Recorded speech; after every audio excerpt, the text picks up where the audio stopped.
Bajo el escenario. Dedico este capítulo a Noemí Cobo, recolectora de sueños y esperanzas. In memoriam a mis queridos compañeros que hoy no están, Lautaro Huerabillo y Juan José Antúnez. 1. Hoy, 14 de mayo, hemos despertado casi al mediodía. En el fin del sueño, unos versos retumbaban en su cabeza con su belleza y su tragedia. Conoces vidrios molidos, un grillete, una capucha, un despertar con aullidos abominables, vivientes. Qué deseo sintió de fundirse en el sueño para siempre. Pero un sueño donde no hubiera ya imagen alguna. Ella recordaba las palabras del genocida. Están desaparecidos. No existen. Ella recordaba y quería, como quien dice, desnacer. Es decir, no morir, sino ir desandando la vida hasta el inicial nada. Entonces sucedió una música en la radio. La voz cálida del locutor diciendo: hoy tenemos un día primaveral con cielo despejado, temperatura de 25 grados. Desde aquí te acompañamos con música. Quédate en la radio. Más música para vos. Luego, los primeros acordes del entrañable Roger Waters en su Dark Side of the Moon. Desde el patio, el cielo asomaba diáfano, invitando a salir. Recordó que era domingo. Lo bello de los domingos en la ciudad es que se puede disponer de un espacio de intimidad, de soledad, aun en pleno centro. Las calles están vacías, los edificios coloniales arrullan el alma cansada de tanta nimiedad, de tanta enajenación, y vuelven con sus relatos desplegándose a lo largo y a lo ancho del día, mientras el otoño arbolado de amarillo va mansamente cediendo sus hojas en una alfombra dorada por el sol. La malla de luz teje una bendita trama en las copas que se entrelazan con los rayos del sol y se mezclan con las palomas, los gorriones y los jilgueros en una sinfonía que apacigua ese corazón que hasta hace pocos instantes estaba en sombras, aterrado por la existencia próxima y la de siempre. ¡Qué bello! Simplemente paladear con su amiga rodante hasta el mercado, mirar el cielo, comprar algunas verduras para el pucherito que se haría en la noche, como un rito, luego de elegir alguna película que pudiera ausentarla por 1 o 2 horas de los presentimientos dolorosos, la memoria corrosiva y el presente insidioso de la vulgaridad. La vida nos regala esas treguas de felicidad. Son mínimas huellas de alguien que detrás de la línea del horror cotidiano nos relata la posibilidad del paraíso. Y este acontece de modo tan sencillo que no hay ningún libro ni relato que pueda expresarlo. Es sólo eso, instante de desprendimiento del dolor, burbuja de oxígeno, un aire de libertad, la brisa en el rostro, la elocuencia muda de los árboles, la mirada puesta en el cielo azul, el palpitar de la música de los pájaros en cualquier hora del día, donde nos desnudamos de todo eso que sucede entre la máscara o la cruz, que suponemos es la vida. Y volvemos al recinto sagrado del suceder en el mundo. Poco a poco se fue borrando aquel deseo mórbido que la sostuvo por horas en la cama, tratando de convencerla de que aquel era el mejor recurso de salvación para tanta crueldad, tanta ignominia. Acurrucarse en posición fetal e iniciar el viaje hacia el fin de la vida, hacia la inexistencia misma. El día anterior había cruzado las puertas del infierno, pero de la mano de Virgilio.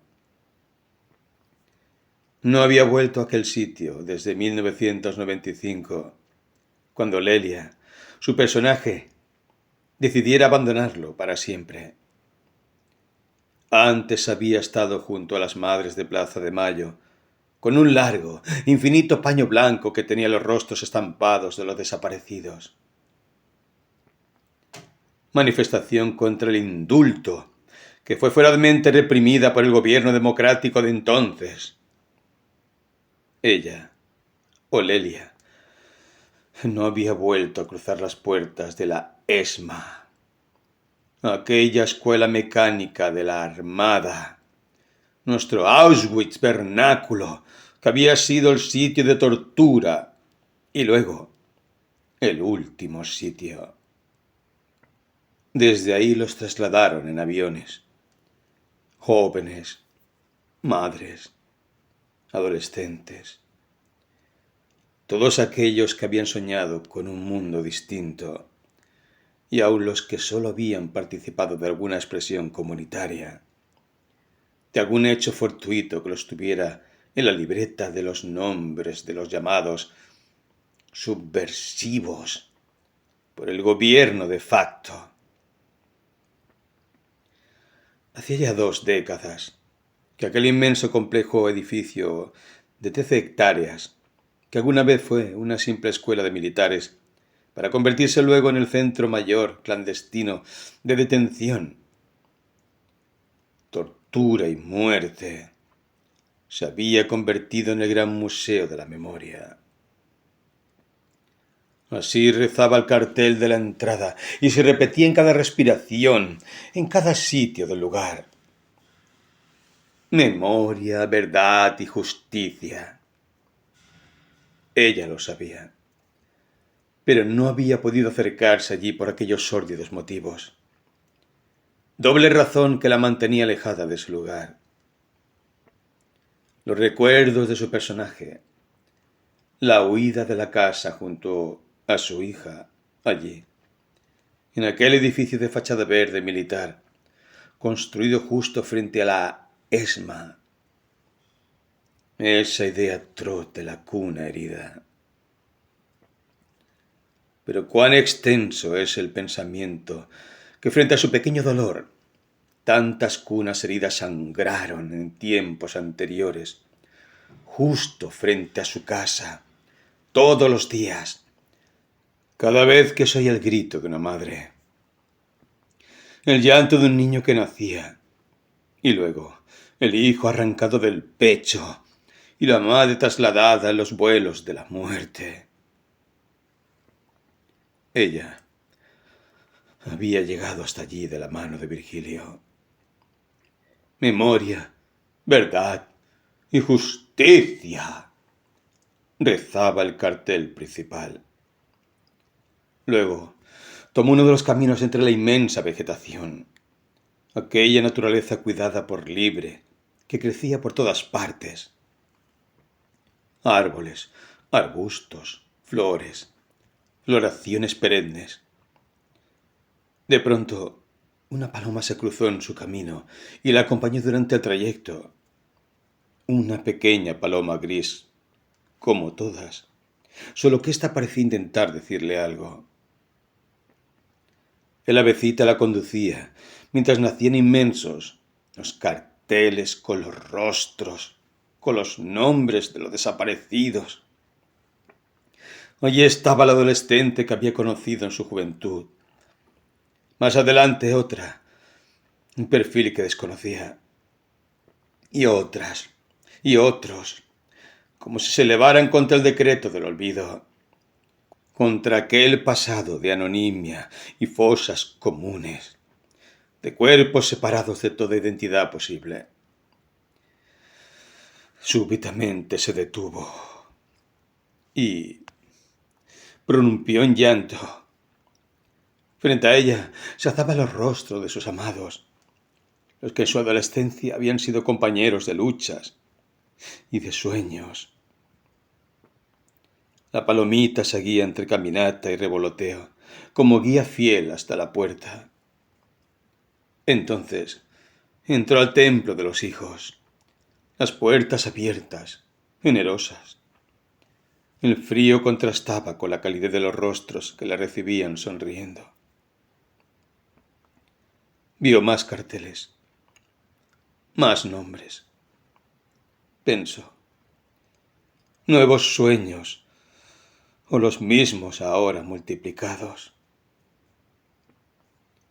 Allí estaban los retoños que volvían con la memoria de sus padres, de sus abuelos, de todo aquello que por décadas había sido silenciado y ahora sucedía de tan natural manera que no pudo dejar de sentir una estocada en el pecho.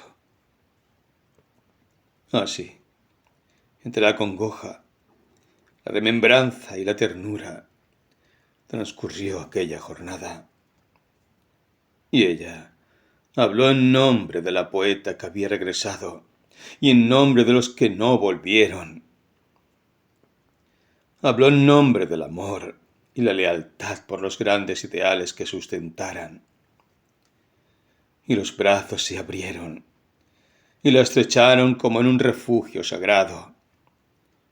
Memoria, verdad y justicia. Ni olvido ni perdón. Los hijos habían hecho retornar las almas del leteo. Y ahora la voz de la poeta se levantaba por sobre los escombros del pasado. Hundida y a la vez firme, abro paso al primer cuerpo. Controlo talla y presente, filigrana de la aurora. Y el sol se ha filtrado por los ventanales y acaricia los rostros, y callan aún los pájaros. Y la poeta concluye, con furia de doble cuero y espuelas de porcelana, el mañana ronronea, desconociendo las rejas. Ellos ya no están, pero sus retoños sí. La poesía vuelve. No calla, como dijo el filósofo. El lenguaje se levanta desde el dolor, aunque éste no se vaya de los corazones de quienes sobrevivimos. 2. Sin embargo, el futuro íntimo, aquel derrotero sin tiempo, mantiene su propio registro de las cosas. En su mundo de arquetipo, en su sitio de simultaneidad, todo vuelve y todo transcurre. No hay espacio para un ya no suceder. Clavados como las cruces en la vía Apia, están todas las formas del ser en pasado, presente y devenir. Tal vez por eso ella tuvo aquel extraño sueño, que luego, con mi ayuda, fuera el otro, es decir, la ficción de Ana H. en sus memorias del ángel caído. Mientras arriba sobre las tablas del teatro, las escenas se suceden unas a otras, y Ana ahora cierra las persianas y se enfurece porque están en el año 78, y la voz del locutor José María Muñoz recita una y otra vez: los argentinos somos derechos y humanos, y vayan a ver la verdadera alegría de nuestro pueblo en el estadio. Y efectivamente, allí está aquel rebaño, junto a los beneméritos genocidas que sonríen complacidos.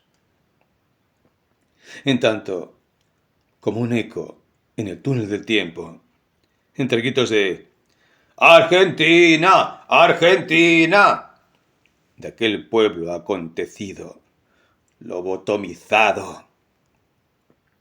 Se oye ese hombre sin rostro que ahora viste la máscara de presidente de la Junta asesina, repitiendo con tono monótono: ellos no están, no existen, son desaparecidos. En otro ángulo del escenario, Elsa P. habla con Mara. Es decir, lee una carta y las palabras se corporizan en una memoria acuarelada, donde un adolescente de grandes ojos y rostro de niña habla de la revolución y de los compañeros y de aquellos niños que habrá que ir moldeando, o más bien despertando hacia la conciencia de su dignidad. Y Elsa P. se seca las lágrimas con su pañuelito de encaje. Y allí también siguen C, T y Dionisio. Solo que ahora su tertulia ha quedado detenida. Ciertamente, la realidad no está de fiesta, por lo que parece, y la hacedora los ha hecho callar en el punto del sagrado requiem que se avecina. Me pregunto si algún día ellos podrán dejar el escenario y adentrarse entre los espejismos de lo real para hacer valer sus relatos, inaugurar esa siempre soñada y nunca lograda convivencia del personaje y el ser en el mundo. Tal vez estos son sueños tan ingenuos como sólo puede tenerlos una metáfora. Seres de mi naturaleza que van rescatando del olvido la nimiedad, cada acto cotidiano, intentando esencializar lo que no puede verse, tangibilizar, lo que no puede tocarse. Transitar los caminos bien asfaltados en la zona más remota de su memoria.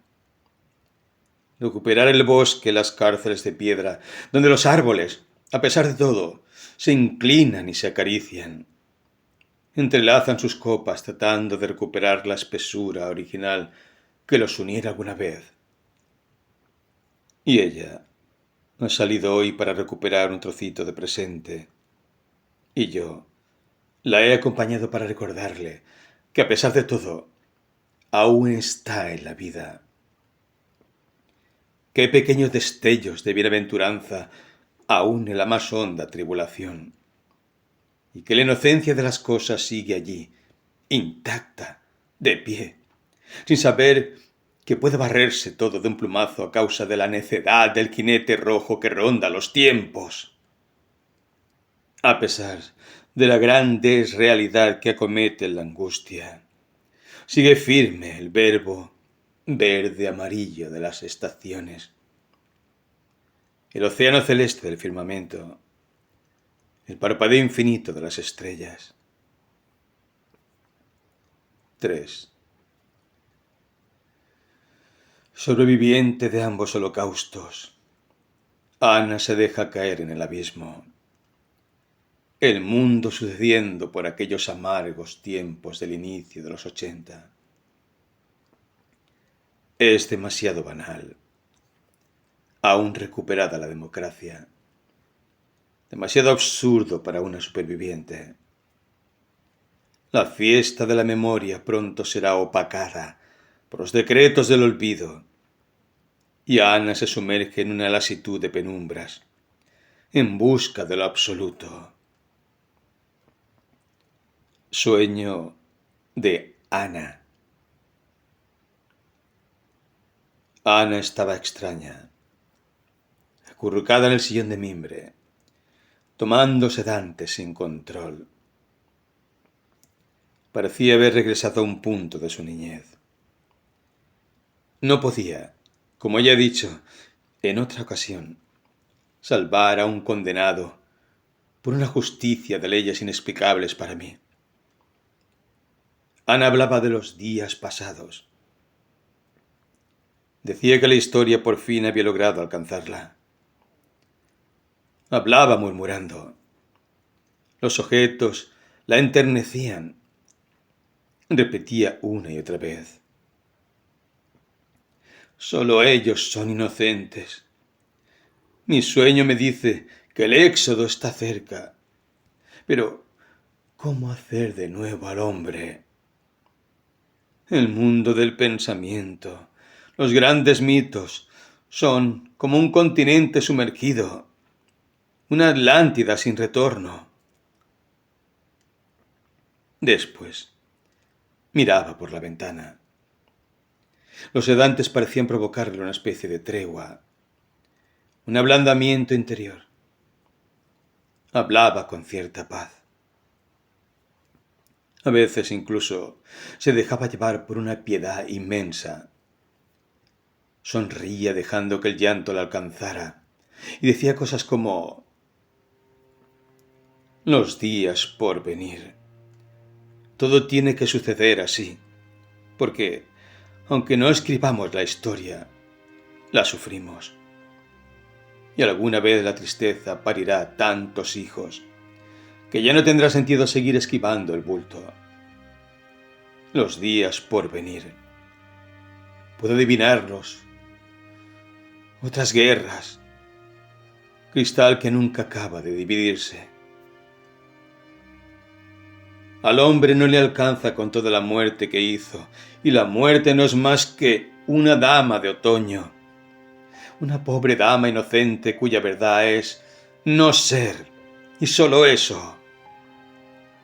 Pero después de tantos hijos, la tristeza va a dar sus frutos, porque la tristeza es lo único legítimo que tenemos. Y Ana, con una memoria inexplicable, comenzaba a pronunciar nombres, la algarista de nombres, como si durante todos esos años se hubiera ocupado de no perder ninguno. También describía los rasgos de aquellos muertos queridos, y si no los recordaba o los desconocía, los inventaba. Imaginaba la historia de la bailarina que fue baleada frente a la cámara de gas, la de algunos amigos del abuelo Sándor, la de aquellos que, según Juanjo le había contado, eran los más heroicos o los más temerosos. Todos adquirían ante ella presencia y sentido. También los veo en mis sueños. Camino sobre las tablas de un viejo teatro. Hay grandes hendiduras entre las tablas, tantas que puedo ver el subsuelo. Abajo caminan los nombres, solo nombres caminando sin rumbo, como presos abstractos en una cárcel o en un manicomio que es el olvido. Y esto yo lo sé, porque mi nombre aparece de pronto y siento el frío de esa muerte absoluta. Ana temblaba. Tenía los ojos muy abiertos, como quien ha visto prematuramente la muerte. Miraba el abismo con dolor y voluptuosidad. Tal vez su tiempo no fuera del todo inmerecido, se decía entonces. Uno es uno con su alma, su historia y su mensaje. Después volví a parecer una niña preguntando el porqué de todas las cosas. Esa dicha de caer, ese gusto de ir perdiendo poco a poco la conciencia. Qué extraña Ana, con los ojos suavemente cerrados. Una serenidad desconocida en su rostro me conmovió. Descansa, mi pequeña Niuska. Alguna vez tuviste esta misma serenidad de ahora, pero no estabas anestesiada por los tranquilizantes, sino seguramente en tu cuna, soñando con aquel vendedor de juguetes celestiales que te visitara en los primeros años de tu vida. Así como Ana se entrega a la voluptuosidad del abismo, acontece en el futuro íntimo, un espacio abierto más allá de la otra orilla. Así también, desde el olvido mismo, nacen los nuevos símbolos para relatarnos. la inmortalidad de los sueños humanos.